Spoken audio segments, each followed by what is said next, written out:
if you're talking about guys that will be the most screwed in a way by this, it's like David Gasson, Coleman Hawkins, like, end of their college basketball careers. Gasson obviously brings the effort all the time. I know sometimes we've called out Coleman a little bit, but like he's a really good player and requires other skilled players to be out there to fully utilize his skill set. So I'm sure you're going to see some frustration with him over the year if this is the strategy that continues because, it's putting him in the worst possible position, basically.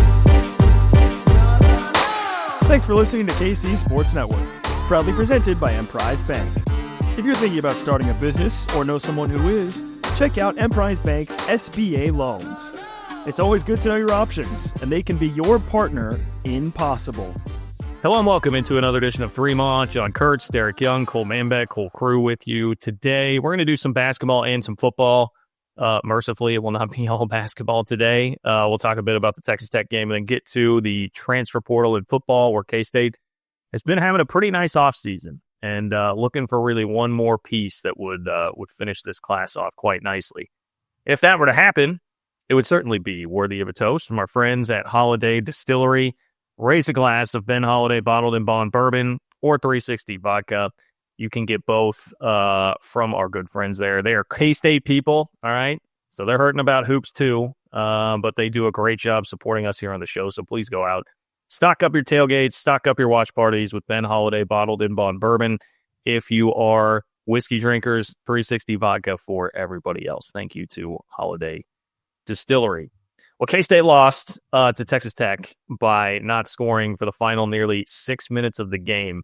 And, some of these basketball games down the stretch, look, we know where the season is at now. It appears that the coaching staff has basically publicly acknowledged where the season is at with their actions. There are going to be some games that may not be worth diving all that deep into, right? But this is one of the few that I think this became pretty interesting, because David Castillo played the entire time down the stretch, even though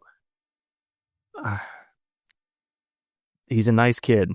He's a nice guy, but he was not good, to say the least. Really, really hurt the team.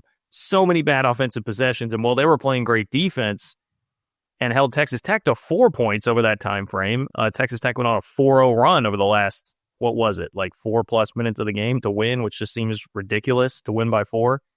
But that's what happened. And it seems like the coaching staff and Jerome Tang actively made a choice. Okay, line in the sand. This season is kind of a lost season.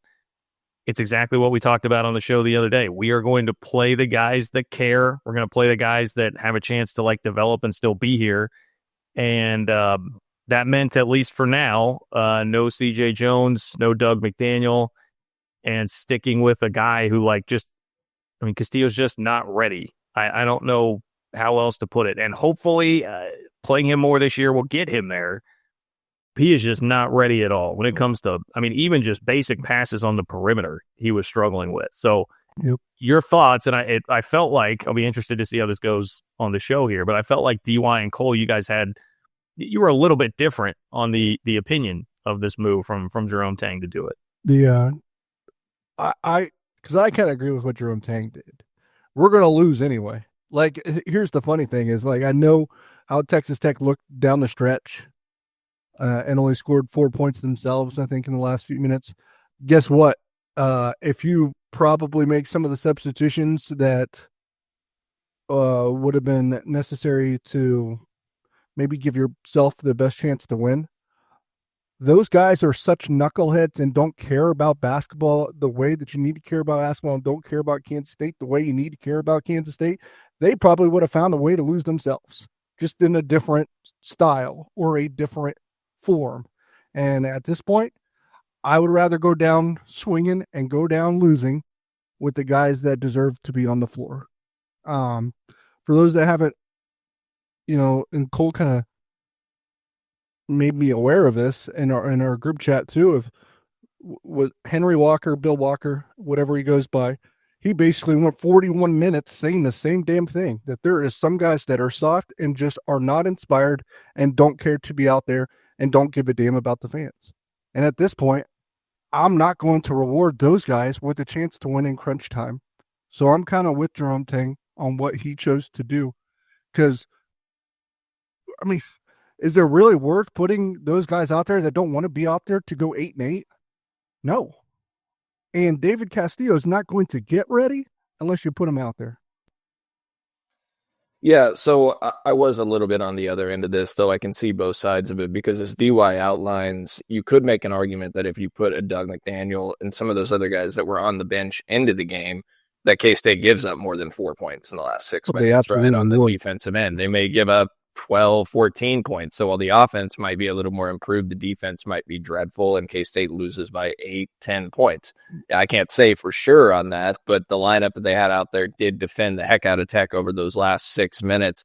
Look, from the 8-17 mark to the end of the game, K-State scored 2 points. It can't happen. I have a funny thing, and this kind of goes to show both teams. Coleman Hawkins made a 3 with 10 minutes and 9 seconds left to put K-State within 53-52. And the score ended up 61-57. Like, nobody freaking scored. And as someone who had the over, that was not fun. So yeah, I mean, over K-State's last 16 possessions, it goes starting at around the 8-minute mark. Missed 3, turnover, missed jumper, turnover, missed 3, made jumper. This was a little fadeaway by Coleman Hawkins that tied it at 57. Missed 3, missed 3, missed 3, turnover, missed 3, turnover, missed layup, missed 3, missed 3, missed layup. I'll get into that in a minute in terms of how many missed threes there were and my frustration there, guys. But to the point of getting back to where we were, I struggle with having David Castillo out there late in the game. And I know it's hypocritical because I just said on the previous pod that you start identifying guys that are going to be back potentially and play guys like Moby and David Castillo, and they have to learn at some point. The frustration I have is they didn't learn earlier, and then they're thrown into the fire in a situation like that. And it does punish the rest of the guys that did work hard to try and get you in a position to win a game like that against a really good Texas Tech team. It's not all on David Castillo.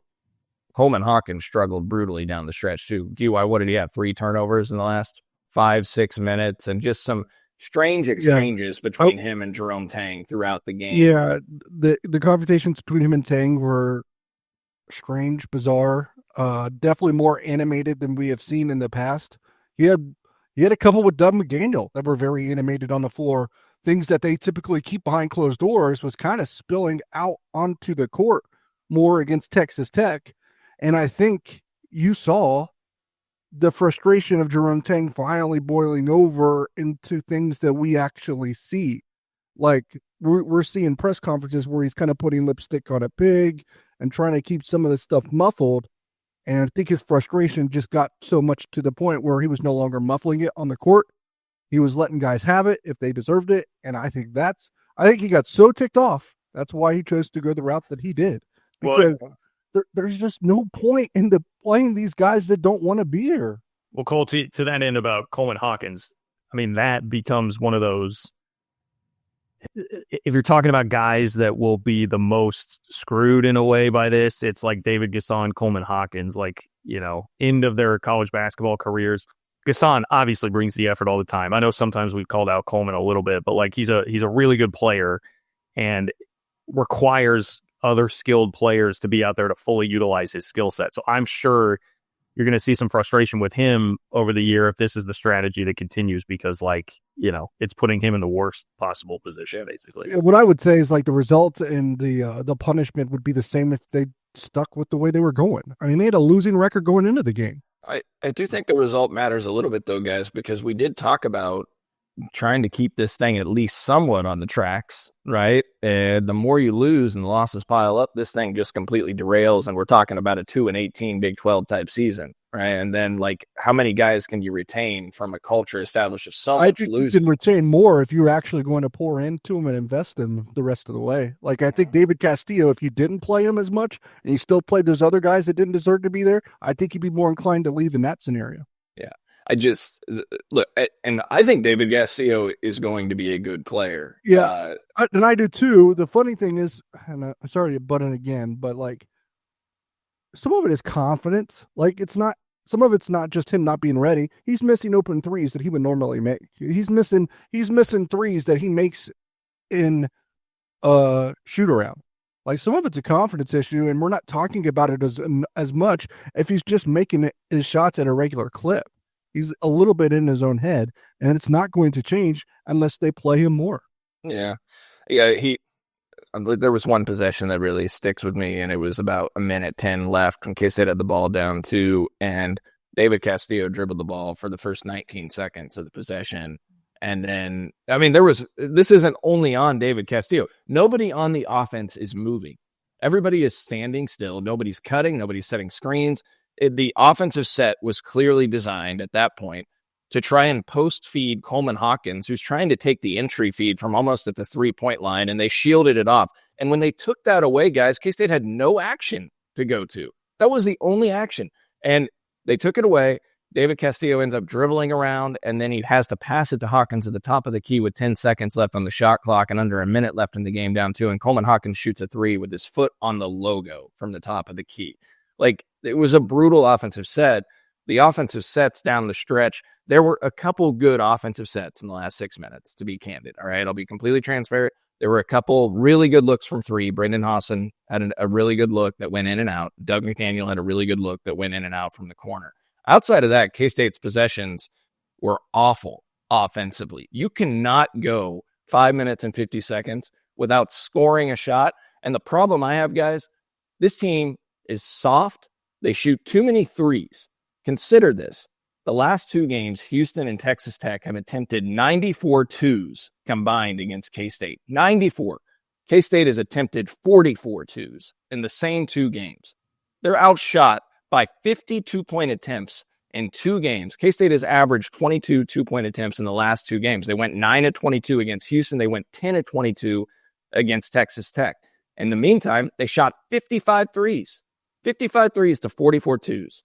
And that's why this team is nearly 300th in the country in free throw rate, because they are soft and they don't go to the rim and they do not attack. They just chuck threes. So the offense needs overhauled. I have talked about the defense this season many times. The defense was great against Texas Tech. Texas Tech is a top 10 offense in Ken Palm offensive rating in the country. And K-State held them to their worst offensive rating on the entire season on Tuesday. So that's great. They fixed something there. At least they played good defense. But the offense is, 130th in the country in offensive rating, continues to be a disappointment for back-to-back seasons. So changes have to happen on the offense. I couldn't agree more. I mean, it feels like, I don't know, we had some of the same frustrations last year where it seemed like they maybe need more structure to the offense. I don't know what the answer is, but it seems like, this goes back to like program identity. Something needs to change there. Last comment that I will make on this on basketball, and I think a perfect way to kind of tie up the discussion, Cole, I would say, you were talking about, hey, you do have to win some games, and I fully see that point, like that you don't want it to get like Mizzou. I mean, it's not going to be Mizzou level bad. Thank you, Cincinnati, for that. But Mizzou level bad from last year where they went through the conference season winless. If they just pick something and stick with it, I will say, okay. Like, if this is going to be the move now and you just stick with it and say, we're going to play only the guys who really care, basically, we're going to give them the bulk of the minutes and, like, that's how we're going to do it, then fine. Because we said it the other day, like, what is the program identity? What are the principles you're sticking to? And they have mismanaged the entire season by, Ugo's not playing for 3 weeks, then he's playing an entire half, and Castillo's starting one game and then he's not playing at all, and the wild swings of just never any consistency with it, and like sort of Doug at the beginning of the year, it's like we're not going to play him, and then he has the big moment where he says, well, God told me to play him, and we get a good effort out of him, and then that lasts for like 2 games, and then he's back being benched again. Like, pick something and stick to it, and just hang your hat on something this year. And I will respect that, and more than what's been happening so far this year. That would be my point on it. So if he's going to stay with this, I'll be okay. I agree with that. My argument too is, like, if you let this thing get to like 2-18, 3-17, like, I don't think that matters as much as you guys in this era of college sports. Good teams get bad teams get good year to year all the time. Like, yeah, I really don't think that's a factor. Yeah, I mean, I wonder where, like, certain wins would do to the mindset of this team. Could it lead to follow-up wins down the road? Now, they're going to win at KU on Saturday, so I'm not saying that, or at Baylor the following week. But I don't know. Because I don't think that's going to factor into the decision making of portal guys like you think. I think if you invest in them the rest of the season, they'll be more inclined to stay. Yeah, I mean, yeah. To John's point, like you don't start Doug McDaniel now this Saturday at KU, right? Now, of course, then you're talking about sending David Castillo as a true freshman into Lawrence and Allen Fieldhouse, man. And is that fair to him? Like, is it fair to him if he's not ready to throw him in and just let him get crushed? Like, that's something to consider too, because you have to consider the confidence of the kid. Again, this is a kid that I think is incredibly mature. And it goes back to how you built this team, that you don't have one single good answer. Yeah, leadership intangibles, I think David Castillo has. I think he will be fine down the road. Again, I don't think he's quite ready yet, and I don't think the offensive style that K-State runs has helped anybody, including David Castillo there. The only other thing I would say is if Jerome Tang says he's only going to play guys that care, does he have 5 guys that care that he can even play? Or can you even substitute anybody in a game? Because I'm not so sure, guys, that there's more than 5 or 6 guys on this team that are really fully bought in. I think that's the number, but you're obviously not going to play them for 40 minutes. So, he's not going to play the guys that don't care much, like the bare minimum. Like you said, I mean, they're running out of guys. They're running out of options. Yeah. And then Anienzo goes back to not playing. Buddy Rich. He's not high on the list of guys that care. Yeah. I mean, yeah, I would echo that. Moby cares. You can tell he plays hard. He just doesn't know what he's doing either out there, especially on the defensive end. So, and now last 2 games, you've been out rebounded 79-44. So you're talking like Moby, Hassan, Gasson, Castillo, Max Jones, Coleman Hawkins. Like that's kind of your group.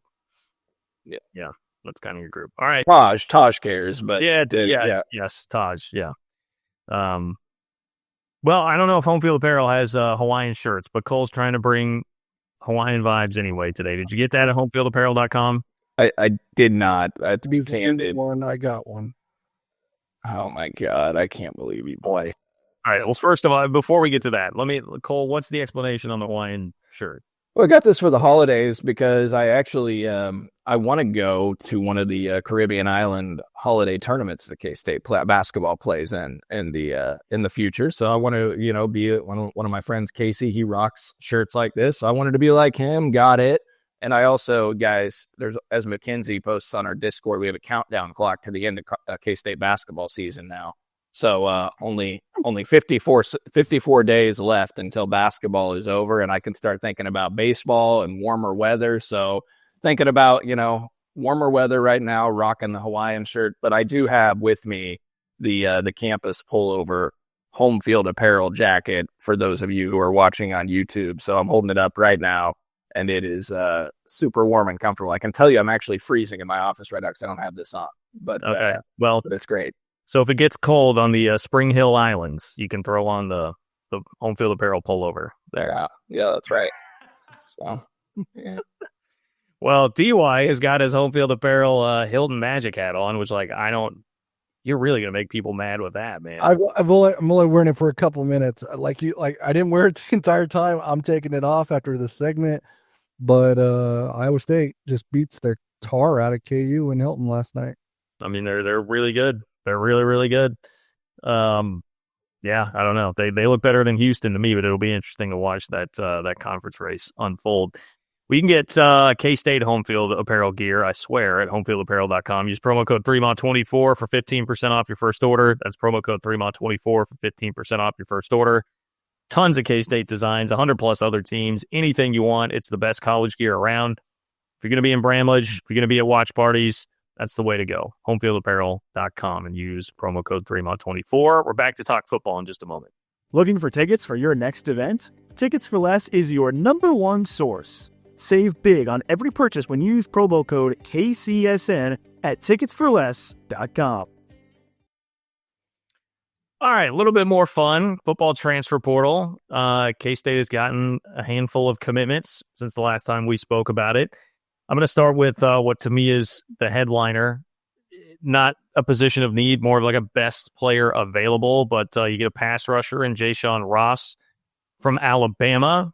He was a Kansas City area kid that K-State was in on and felt very good about until the last minute when Nick Saban came in with an offer and pulled him away. Obviously, he doesn't play for Saban, but spends a year at Alabama this past year, barely got on the field, and now will come and hit the restart button in Manhattan. So this is exactly the kind of thing that can be so beneficial in the transfer portal for schools like K-State. You don't quite get the guy out of high school who's a really high-level recruit. He gets lost in the shuffle at one of the elite programs there in the country, gets the opportunity to come back and now develop, get more reps, playing time, everything at K-State. So I think everybody very, very excited about getting a former elite recruit in here in Jay-Sean Ross. Different situations, obviously, but it's like back-to-back years now where we're seeing that you can benefit from even being a close second or third in high school recruiting when it comes up a year or two later in the transfer portal. Because obviously the benefit here with Jay-Sean Ross, who, like you said, didn't play at Alabama, probably not an indictment on him. Alabama has a ton of NFL-ready edge guys that he probably wasn't ever going to be expected to play a lot in year one. So he's one example. But Dylan Edwards last year, another similar example where a guy you contend with in high school don't ultimately get, but that propels you forward and gives you a chance a year or two later. So I think we probably need to change or alter the way that we discuss near misses on the recruiting trail, because it almost can still help you later. Like, would you be shocked? I know I'm taking this in a completely different direction, but it just kind of came to me. Would you be just shocked if, like, Deshaun Brame, who almost went to K-State last minute before sticking with Tennessee, ended up at K-State at some point in his career? No, I wouldn't. And it's a really good point by you, I mean, and I remember thinking about Dylan Edwards at the time, like, hey, this still obviously could work out. Like, you can't, in this day and age, you just can't freak out as much. It's not as devastating a loss, to be honest, when you miss out on a kid in high school, because there's so much opportunity for movement. So I agree there. Jay-Sean Ross coming in, definitely top storyline of the week, which is brought to you by our friends at Alenco. For all your home improvement needs, go to alencohome.com. That's ALENCO home.com. Another group of great K-State people who just wanted to support a K-State podcast because they love the Cats so much. So if you need any home improvement work, alencohome.com. Yeah, Cole, I mean, what's the upside here? What do you foresee for Jay-Sean Ross in his K-State career? Somebody that, maybe could play a little bit of linebacker too, I guess, depending on how things go. Yeah, I mean, I love the pickup because, first of all, defensive end wasn't really a need. I feel really good about where they're at the end, right? This was a best player type available where you just can't turn the talent down. And to DY's point on what you just hit on, John, there is value now in today's era of finishing second in a recruitment out of high school, right? Because you finish second, you keep that relationship intact with a Jay-Sean Ross, a Dylan Edwards, and then they hit the portal a year later, and you got a chance to get them because you kept those relationships. You built strong relationships with those guys. Look, Jay-Sean Ross is, if he hits his potential as an NFL hybrid edge rusher / linebacker, I think K-State will play him largely at defensive end, but he can play at the linebacker position as well. Alabama plan to use him at their Wolf linebacker role. They play a 3-4 defense at Bama, so a little different than what K-State does with the 3-3-5, but K-State may play a little bit more four-man front this year. Look, he's 6'4", 6'9", 239-pound hybrid edge rusher. Appeared in just one game against Mercer this year, suffered an arm injury. He ultimately redshirted. What you love about this is you guys hit on, he's only 1 year removed from high school. So all the intangibles and the pedigree is still right there to hit on. I mean, he was the number 114 player overall in the entire transfer portal rankings and the On3 industry consensus, and the number 13 edge player. On threes, Charles Power, and I guess I will say this, guys, he was offered by every school in the world coming out of high school, from the likes of Tennessee, Oklahoma, Notre Dame, Penn State, Michigan, etc. He's a former 4-star recruit, was the number 144 player in the 23 recruiting class and 19th ranked defensive end after he tallied 15 sacks in 13 games as a senior at Liberty North, helped lead the program to its first Missouri 6A state title. in school history. On3's National Director of Scouting and Rankings, Charles Power, wrote in his evaluation of Ross when he signed with Bama in 2023, Jayshon Ross, quote, is a dynamic athlete, is a speed rusher, was a big mover in our most recent rankings update, primarily based off his senior year and getting verified measurables on him, going back and watching camp footage and digging in a little deeper. He came on the scene as a two-way athlete. We've always liked his upside as a pass rusher. He brings a lot of speed and athleticism to the table, was around 6'3", 220 pounds back then. He's not the biggest pass rusher, but he has a lot of length, 6'10" plus wingspan, very long arms. He can track down ball carriers, pretty good up and under move as well. I think he's got a lot of room to develop as a pass rusher technically. That's just part of the write-up that Charles Power did on him. He's a guy that played wide receiver in high school some as well, guys. Just a tremendous athlete and a frame to carry some weight and a lot of burst and athleticism. Tremendous pass rusher. DY, I know you really like this guy. Yeah, I mean, the upside's there. They just got to unlock it. It's like, on the video games, they have some of the categories now where it's like untapped potential. This guy screams it in spades. It'll be interesting how because it's not a problem, but you run into the same situation as last year. Is how do you get all these guys on the field together now? And some of them, like Jayshon Ross, still need to be developed as well. So this is I probably couldn't emphasize enough how big of an offseason this is for Buddy Wyatt and his group, because they could just take baby steps and they're just solid, or a couple of those guys just finally the light bulb comes on at about the same time, and it's probably the best defensive end room in the entire Big 12. I think that's the range that we're talking about here. Yeah, I think that's fair. And I mean, I get excited about a pass rush package with Toby Osensami and Jayshon Ross potentially, and throwing out a Ryan Davis, Chidi Obiizor, Jordan Allen potentially if he hits his ceiling, Travis Bates. I mean, they have depth and Groves at defensive end. And yeah, if just a couple of those guys, the light bulb comes on. It's tremendous at that position heading into this season. So that was luxury, not necessity. Necessity was picking up a tackle, which is Brandon Snee. I've been saying Snee. I don't know. Okay. Brandon Snee from Wagner. So obviously a much lower level, but this is a guy that had a lot of Power 4 offers, including Colorado, which is a place that he visited. So we're talking about pulling in somebody that, like Coach Prime, maybe the next head coach of the Dallas Cowboys, Coach Prime, definitely wanted and had on campus. I mean, I think that represents a nice recruiting win and tells you a bit about the potential there. Now, I know Colorado, insert jokes about Colorado's offensive line here, but like they need help pretty bad too. So like I'm sure were pretty intently recruiting him. And it's a nice win at a place where you absolutely need, you need to find somebody to be a starter. It's like depth versus starter. It's hard to say with somebody who might be a little bit raw here. But I'd imagine he's probably getting paid like a starter. So we'll see what happens with him. Yeah. We'll put it this way. Colorado doesn't recruit like jokes. Non-talented players. Yeah. So, and if you're excited about Jayshon Ross, I'll put it this way. If you're excited about Jayshon Ross, but not Brandon Snee, then you're probably hypocritical, because he is the offensive version of Jayshon Ross. Because this dude is also loads of potential, less eligibility remaining, but also loads of potential to where if it clicks, you're probably talking about an NFL talent. But he is far away from that, just like Jayshon Ross. He's got like an enormous wingspan. I'm sure Cole will probably go over those kinds of traits, where I think his wingspan's probably close to 7 foot. I think he's a true 6'7". He's over 300 pounds. He just has to learn the appropriate technique and how to block and how to create leverage and all of these, the fine minutia of being an offensive tackle, because he probably was able to get by at that low level of just being a massive human being.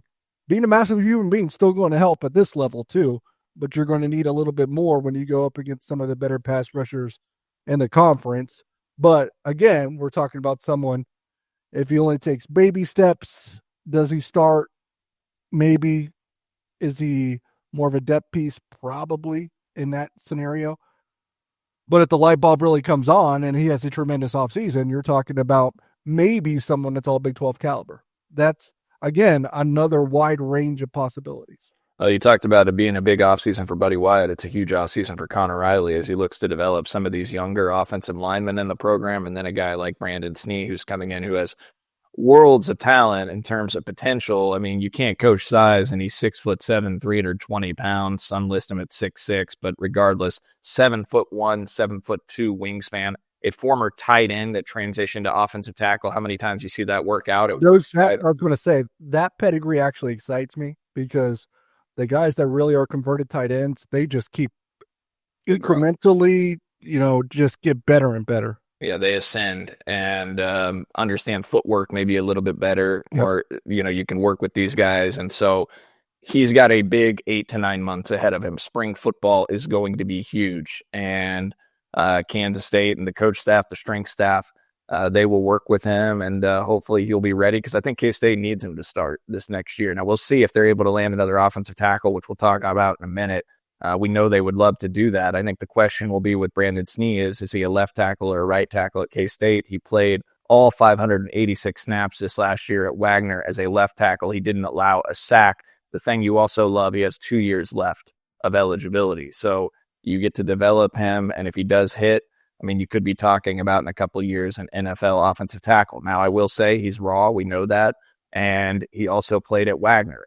This is an FCS school, and this is not in the Missouri Valley Conference with the South Dakota State, Montana State, North Dakota State. Right? But he'll be tested well in the spring because of those pass rushers we just talked about. Yeah, he will. Wagner went 4-8, and the main competition they played, 2 FBS teams, were FAU and UMass, and they lost 41-10, 35-7 in those games, guys. So that just gives you a perspective. Like, they're not playing the top-tier FCS schools, so it will be a big jump. But, again, Connor Riley can coach this guy up. He has the talent and the pedigree that you look for, and if you can develop him, it's a big ad. Well, it would be really helpful, Cole, as you mentioned, to land George Fitzpatrick, who's the other tackle they're really after out of the portal. He is from Ohio State, so you already chased one Ohio State tackle, didn't quite get it. Now you're after another one, and obviously, going to have to wait until after the national championship game for this recruitment to get wrapped up because Ohio State will be playing in that on Monday. But what's the book DUI on George Fitzpatrick? Another one that K-State definitely seems to be very hard after. A talented guy that has yet to really hit the field in a significant way. I want him because I think it's probably the best option remaining, and they do need to create as much competition as they possibly can within the roster. And I think he's someone that could be good, can be good. Don't get me wrong. But I do wonder with all of the Ohio State was forced to play a lot of offensive linemen this year, and they had some injuries. I think they had 3 starters hurt, and they kept having to go to that next man up. One of those was Zen Mikulski that picked Indiana over Kansas State before he got hurt. He was that next man up. It's just hard to – I just wonder what was going on there or what to expect with George Fitzpatrick. Because I'm trying to be transparent here. They had to go to a lot of second and third choices at different spots along the offensive line, and I don't know that his number was necessarily ever called. So that's an interesting item to at least consider. I think he must have played a little DUI. Chris Hummer, I think of 247 Sports, said that he served as a key reserve for the Buckeyes this season and posted a 73.8 PFF grade. So he must have had some snaps, but to your point, I don't think he was starting in any games despite all these injuries for Ohio State. He's a guy with 2 years of eligibility left. Again, a good frame to work with. Former 4-star recruit out of Cherry Creek High School in Denver. K-State recruited him out of high school, so there's relationships there, and they kind of know what they're getting into and getting involved with here. With Fitzpatrick, I think they sit in probably a decent position for this one, but we don't know the other few schools that are heavily being under consideration for him, to be honest. His recruitment has been pretty quiet, not publicly out there, as they're focused on winning a national championship at Ohio State, and credit to those guys for staying with the program and wanting to finish this thing out right and not taking visits and abandoning their teammates. So he had 84 total snaps in 9 games. Okay. So And that's on the offensive line, right? DY, not like on field goal block unit or anything like that. It only counts. No, it was offense. Yeah. Okay. It was all an offensive tackle, to be fair. Yeah. I mean, look, 2 years left. Again, another guy, obviously with some pedigree and talent, was a former 4-star, a top 250 recruit in the country in the consensus ranking. So, get him in, veteran guy. It probably could pick things up a little more quickly than Snee even. So, nice security blanket. And again, I've criticized the grades on PFF before, so grain of salt. I don't know how much it really means, especially when we're grading 84 snaps here, but his pass blocking grades are much better than his run blocking grades. All right. Well, there's your update on tackle, which is definitely, biggest position of need left. One last thing to touch on, receiver was definitely a position of need going into the portal. You've already added Tibbs from Purdue. Now Caleb Medford into the fray as well from New Mexico. Transfer receiver there. Spent some time at TCU. How excited are we about Caleb Medford? What does he bring to the table? Technically the third wide receiver added. You got Jaron Bradley as well. Oh, Jaron Bradley. I always forget about Jaron Bradley. I don't know if it's just that they pursued him last year and missed, but yes, you're right. Yeah. He, again, did a little at Boston College, but was at one point a preseason All Big 12 first team pick while he was at Texas Tech. And then, of course, John Tibbs from Purdue, and now Caleb Medford from New Mexico. A big play guy, explosive, not overly productive. The catches he does have throughout his career, he makes count. A little bit of a drop rate, I think. Cole will have some of those numbers. I'm sure that he's already poured into. What I would say is, if you're going to count on Caleb Medford to be in, one of your two best, then you're probably in trouble. But if he's your fourth or fifth, then I think, and of course he doesn't want to hear that. He's coming to Kansas State to be number 2, number 3, maybe number 1. I get it. That's the approach and attitude he wants. I'm not trying to take it away from him. But just from an analytical perspective, I think Kansas State would be better off if guys like Jaron Bradley returned to form and Jaron Tibbs continued to ascend.